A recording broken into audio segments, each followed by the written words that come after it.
Tell us when we're ready to go. We're live. Okay, great. Welcome back to Senate Education, Friday, March 11th, 2:45.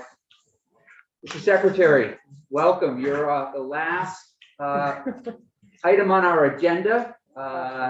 We really appreciate you making the time this last day of crossover, on the day of crossover, to give us a little bit of an update on what you're seeing in schools and what your numbers are looking like, what you anticipate going forward, etc. So with that, the floor is yours. Yeah, good afternoon. Dan French, Secretary of Education. It's good to see you in your natural environment, I guess. Sounds like a National Geographic stuff. Yeah, right. Yeah, pleased to provide an update on COVID, and I can do that. I also sent over a handout just on ESSER, which I'll kind of just remind you a little bit about that conversation. Yeah, I know it's fair to say, the trends are certainly positive. I think you're well aware. We would call this a moment of transition. Yet again, we've had several of these, whether they're good or for bad. But this is a moment of transition for the system as we move from sort of one set of mitigation recommendations to another. And regardless of whether the transitions are positive or negative, they're always transitions, and they do require a lot of work. And there's things that we're seeking to answer and clarify for people as they make that change. It's very interesting. If we weren't living this, it would be very interesting just to consider the rapidity at which Omicron has made an impact on not only our society but our education system. I can remember it was at Thanksgiving when we first heard about Omicron, and I do these weekly calls with the superintendents, and just to kind of foreshadow for them what we're seeing, what we're thinking, and how we're planning for it. And I can remember sometime around maybe the first week of December, it must have been right after Thanksgiving, we identified sort of three sort of descriptors, if you will, of a variant. To what extent is it more contagious? To what extent does it cause more disease? And then third, to what extent does it evade the vaccines that we have? And we didn't really know. So we knew about Omicron, and then we started to learn more as we watched what was happening in South Africa and then the UK. That seems the vaccines are holding up. It definitely seems more contagious, but we're not sure to what extent it promotes more disease or not, more severe illness. And then, bam, it was here. It was like we came back after the Christmas holiday, and it was one of the more challenging moments of the pandemic ever that we've had. And and now it's gone. It's going quickly. It's amazing. We knew the trajectory that was we could witness in other parts of the world, and that's exactly what's happening. It's phasing out, if you will. And even recently, before most of our schools run winter vacation, that third week of February, when we made the announcement that we were going to enable the 80% masking rule the week before, our interest was going into the holiday with some sense of stability, and we didn't want people worried about it. And we wanted to tell them up front, here's what we're going to do after the holiday. Don't worry about anything during the holiday. We won't talk about any new guidance or anything like that. We're just telling you now. And there was mixed reception to that message. Some people were fearful, and we went into the holiday. And then we came back like immediately from vacation. Everyone was like, "When are we going to be able to take off our masks?" So something happened over the holiday period in people's perception of where things were going. So there was much more interest in moving towards an endemic disposition in schools. I think after vacation, perhaps it was, the cases keep coming down, and what for, and people were traveling perhaps over the holiday and going out to other parts of the country. And so we've enacted, I think you're aware, new mitigation recommendations, and basically a key theme of that is there are no longer going to be separate mitigation recommendations for schools. So part of our goal was to move schools away from the need to have specific mitigation recommendations, because essentially now that vaccine's widely available, there's no need for schools to have separate protections than the broader society. But we were not ready to go live with that next sort of turn of the spigot, if you will, for broader society. So we waited and set the date for March 14th, which is Monday. So on Monday, we'll be operating under the new mitigation recommendations for all Vermonters. Schools will be living under those. And that's the work that's in transition right now. We saw several school districts, I don't have an exact number, maybe around a dozen, maybe not quite that high, who elected to sort of go to mass optional prior some went live this week on the 7th. That was seemed to be a popular date for some of the early adopters, if you will.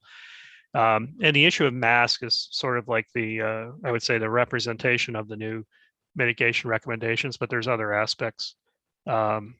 Another key aspect of this, because we've maintained a pretty significant testing program in the state in schools. We call test at home. You might remember test at stay, then test at home, or surveillance testing. So we're maintaining those testing programs for the time being. Particularly the staff assurance testing and test at home will remain in place at least through the end of March. But that'll be sort of the next piece as we transition away from a discrete testing strategy in school in favor of schools living under the broader testing strategy that's going to be available in the state. When I say will be available in the state, because we're making some changes in that testing strategy at the state level as well. We're moving away from sort of the state-run PCR-based testing centers that you're probably familiar with. Those centers will remain operational, but they'll more become distribution centers of antigen tests as opposed to PCR testing sites. So you'll be able to pull into those sites and get antigen tests as the federal supply increases. And that transition will happen somewhere around the beginning of April.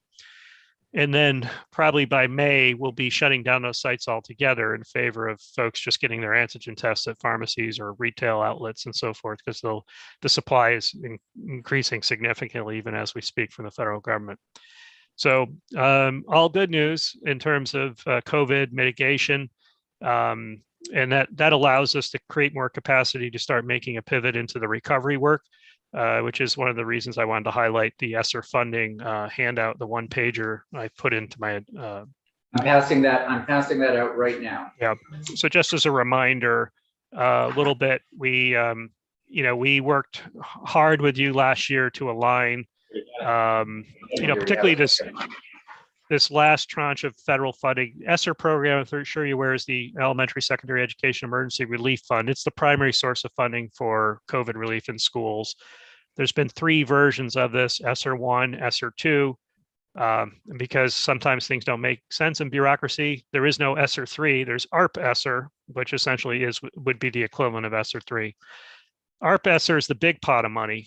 Basically, in each tranche of funding that I just described, ESSER 1 began at the beginning of the pandemic. Vermont got about $30 million. ESSER 2 went up to $120 some odd million. And ARP ESSER is like $280 million. ESSER 1 and 2 are pretty much out the door. So now we're working on ARP ESSER, ESSER 3. And that came out last spring. That's what necessitated the state ARP ESSER plan. As you might remember, we met over the summer and had the committee take a look at the state plan. So there's a requirement for a state plan, and that was approved by the federal government. Now districts have to do their planning and so forth.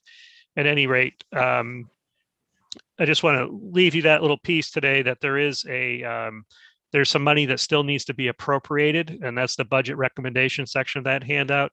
There's basically $8 million of the state ARP ESSER plan. When I say the state funds, the state, the SEA, the Agency of Education, can reserve up to 10% of the funding under ESSER, and we have done that. And the chunk that hasn't been appropriated yet is 8.1 million. However, there are requirements for those appropriations in the federal law. So we have to spend a certain percentage of our money on evidence-based summer programs, a certain percentage of our money on after-school, and a certain percent of our funding on learning loss. So that's what's listed there first, those required appropriations. So we need appropriations for 2.8, 2.8, $1.3 million to meet the federal requirements. That does leave $1.1 million that is essentially discretionary in terms of not being confined by any regulation from the federal government or by any programs we've already established. Our recommendation there is to invest in a facilities planning grant program. That's an outgrowth of our work under Act 72 with school districts through our NORMEC kind and our work doing school facilities management improvement program. We've identified this need to help districts plan better for some of the work we're engaged in. So that would be our recommendation there. I shared this handout with the House Education Committee yesterday. So this is kind of just coming out now. But happy to talk about this in more detail. And that's pretty much my testimony. Be happy to talk about COVID or ESSER or any of those issues. Yeah, where it says required appropriations, are those the actual federal recommended? Did the feds actually recommend those exact dollars, or is that something that you sort of worked within some guidelines and came up It's with? a percentage of our, we have to spend X number percent of our dollars on these activities. I will say with ARPESR, the locals also have required percentages as well. So for example, and you might be familiar with ESSER, 90% of the funding goes to districts. We call LEAs. For instance, they have to spend 20% of their ARPESR money on learning loss, evidence-based learning loss activities. Doesn't prescribe the specific approach, but they have to be in that qualified spending channel, if you will.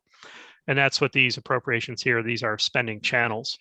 And the good news is we already have these channels established. You've made appropriations in these buckets before, or channels, and we just need to appropriate the additional funds. We have a question from Senator Terenzini. Secretary French, I think I'm just thinking out loud, but we talked yesterday more about testing for PFOAs in school. Could that money be used to ramp up that program? Yeah, I mean, it's a great question. The starting point for any of the funding, whether it be state and local, is COVID. So it's important to think about, first it has to kind of meet that test. It has to be COVID related. Now, there are areas, particularly with indoor air quality, that become an opportunity where these sort of other issues can be addressed, but we have to sort of thread that needle. So to the extent that it would satisfy, that sort of test of being COVID related, yes, these funds can be spent on areas that, might be directly targeted to PCBs or PFOAs, but they sort of have to meet that sort of indoor air quality piece. I think that's what we're finding relative to being a qualified COVID expense, because that's what they have in common. Senator Berkeley. Secretary French, I know there was a second, maybe it was even the third tranche of funding for the indoor air quality. Is that in this memo, or that was not in here because that was prior, or that was ARPA money or something? Yeah, I mean, there's a whole bunch of, we could give you a refresher. That's sort of my last blurb on this. We should come and talk to you about the different programs that have already been established. That's not what this memo is designed to do. Right. This is just alerting you sort of mechanically to the appropriations we need to meet the federal regulations that weren't addressed last year. There is a good news. There's a $1.1 million essential discretionary piece there. But the others, I would argue, are more or less mechanical. Okay. But we're happy to come back and talk about all the other programs and sort of map those out for you. There's a lot of spending activity. Some of it, fell under the CRF funding, but there's a lot under the other two ESSER appropriations. And we worked with JFO last year because they have different timelines. ARP ESSER, this last pot of money goes out to 2024. The other ESSERs we wanted to encumber and have those appropriations set up because they expired sooner rather than later. So we tended to shift last year, for example, we shifted a lot of summer school and after school into ESSER 2 so we could mop those funds up and make sure they got used first. But there is an additional, we're not spending quite enough on after school and summer. So we have these additional appropriations to meet the federal threshold. Great, thank you. Senator Lyons. So has the ESSER $3 million for remote learning been appropriated or yet? Has it been categorized yet? Not yet. We're planning to do that now. So that would be, we're happy to come back and provide an update on the different appropriations. Honestly, I think we would have done that by now if it wasn't for Delta and Omicron. So a lot of the work we were planning for recovery all got put on hold. But we are in the conversation of working with Vermont Virtual Learning Cooperative now to expend those funds.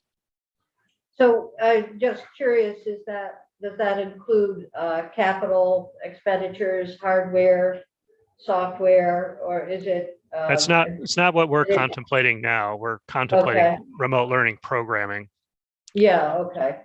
We haven't really, beyond the initial start of the pandemic, there wasn't a lot of demand for hardware. When we shut down the entire school system overnight, that's when we really panicked and everyone had to find hardware. That hasn't been the case.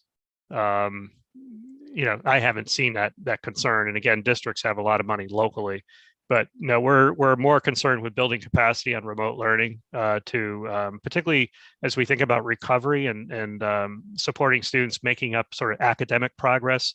Remote learning can be very useful, particularly for the high school students who don't have access to courses and so forth to stay on track. So we want to continue to invest in our Vermont virtual learning cooperative capacity to continue to expand remote learning options across the state. Thank you. Secretary French, where is the recovery plan? What's the status of that? Is that still being worked on? The state plan, State plan.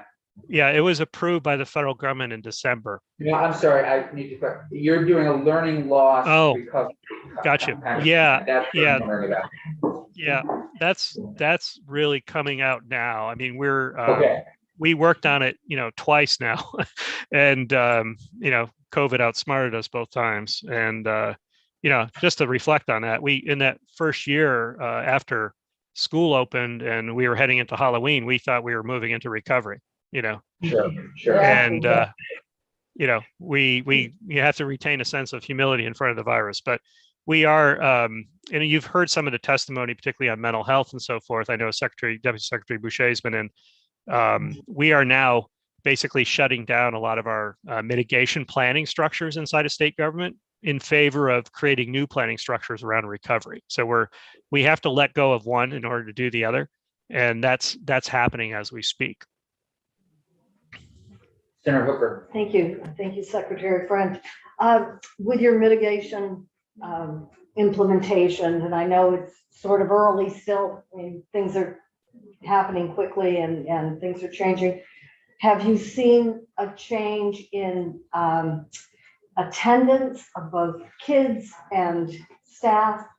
And how is our staff members being able to cope with what's going on? I know we talked about helping out, having money appropriated to make sure that staff is taken care of.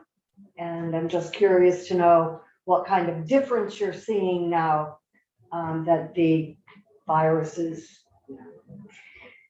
calming down. Yeah, it's a great question. I think it's fair to, I mean, as you can imagine, it's always hard to make general statements about our education system, but it runs the gamut. And it's fair to say for a large part of the state has not enacted the new requirements yet, or the new recommendations, not requirements. And so that's playing out. People are, I would say, like, again, any transition moment we've experienced, people are acclimating themselves to that. I will say, I meet twice a month with the leadership of the School Nurses Association, and I had that meeting yesterday. And part of my questioning to them is always like, how's it going? And I should say, firstly, they're in a much better place than they were in January. I mean, as a group of employees, they were really struggling. But they talked quite a bit when we started to talk about how people were acclimating. The conversation really broke down into two groups: how are students doing, then how are staff doing. By far and away, students are doing well. I mean, they and I didn't provoke the conversation. Several nurses, unsolicited, observed, we're so proud of our students. They're being really respectful of each other. Many are anxious to take their masks off, but they're okay with people who might be wearing a mask for some other reason. So the kids get it. I think the staff are probably, having a more difficult time making the transition. The nurses talked a bit about parents, for example, asking nurses to enforce masking policy. For example, a parent would call a nurse and say, I want you to make sure my child is wearing his mask like I told him to when he left the house this morning, or I want you to make sure my child is got 6 feet around them in the lunchroom. So we have that aspect, which always puts school staff in the middle, which is why staff are more stressed out on these things perhaps than the students are. But the nurses also remarked on spending, because nurses are go-to people for staff as well. And school staff look to nurses to interpret our health guidance and so forth. Some of the nurses remarked on spending quite a bit of time with individual staff members on their own concerns and so forth. So I think all those things are happening as we speak, and we'll work through that. What I offered is to provide, communication, direction, whatever I could to help, be respectful of this transition moment. At the same time, I also want to keep people moving forward. I think it's critical at this point that we do really move towards a endemic disposition in schools. I've seen some schools saying, well, we'll take our time, we'll take 4 months just to be sure I think that really does a disservice and is really not helpful to actually moving into recovery. So we've got to make progress, and it is hard. If we can't get out of the mitigation business, then it's going to be hard to engage in the recovery business inside of schools as well as the state level. If it's safe to do that, we need to do it with a sense of urgency. Yeah. Other questions, Secretary French? Secretary French, anything else for us at this point? No, thank you for your partnership. Look forward to seeing you on the other side.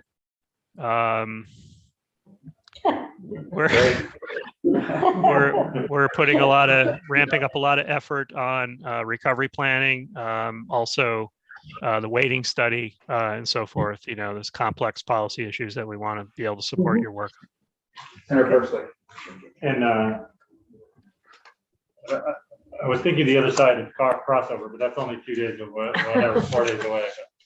I'm hoping that we just to put it on the agenda, so to speak, on the facilities inventory work, and hopefully pick that back up from where we left it last year. Looking forward to that. And maybe combining it with the PCB. Yeah, there's a lot of, I would say, synergies happening around PCBs and the other facilities work. That's good news from my perspective. Talking with Commissioner Walk this morning, and again with the superintendents this afternoon. That's good. It needs to be integrated into the larger scope of work. Inventory had some interchange or interaction on that topic this morning. We have about 5 districts that still haven't completed their inventory. So as of the 15th, I'm going to be reaching out to them directly to encourage them to complete that inventory. So we will have reporting. The vendors will have that reporting done by the end of March. So we want to get those stragglers in. It'll just make it a more complete report. And notably, a couple of the districts that hadn't completed it are also embarking on significant facilities renovations right now. So it's really important that we get them included. Yeah. Okay. Senator Chittenden. So I don't know if this would be Secretary French, but as we start talking about building constructions, testing PFOAs and all that, I would love to better understand why there was a referendum, or what is a moratorium on school funding back in 2007, 2008. The treasurer spoke to that a couple of times. I'd like to understand what it would mean to lift that moratorium and what the benefits that could be looking at the next 5-10 years for all of our school districts that need new school upgrades to their school facilities. Yeah, and that's really Act 72, is situating us to start to embark on that work. The inventory, the assessment, which is in Act 72, and then starting to work on the policy and regulations that define school construction that haven't been updated in many, many years. And then adding capacity to the agency. The agency used to have 3 full-time staff administering that program. We have 0 right now. So, all those things need to come together. And then the bottom line is at some point we need to figure out how to pay for it all.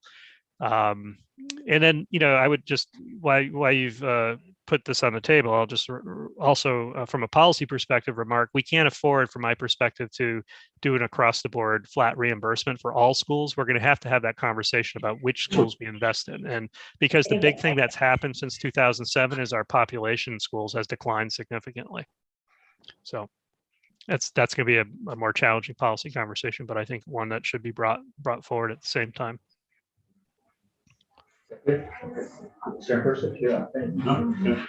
So Secretary French, it's really appreciate it. Really appreciate all of the work that you and your team have already provided us this year. You've been a huge help, as I mentioned to you in the hall a couple of days ago, with a number of our bills. So thank you, and we look forward to continuing the conversation, probably starting next week, on everything we're receiving from the House and the additional work that we're going to do on our end. So thank you. Thank you. Talk to you soon. Thanks. Daphne, you can take us offline.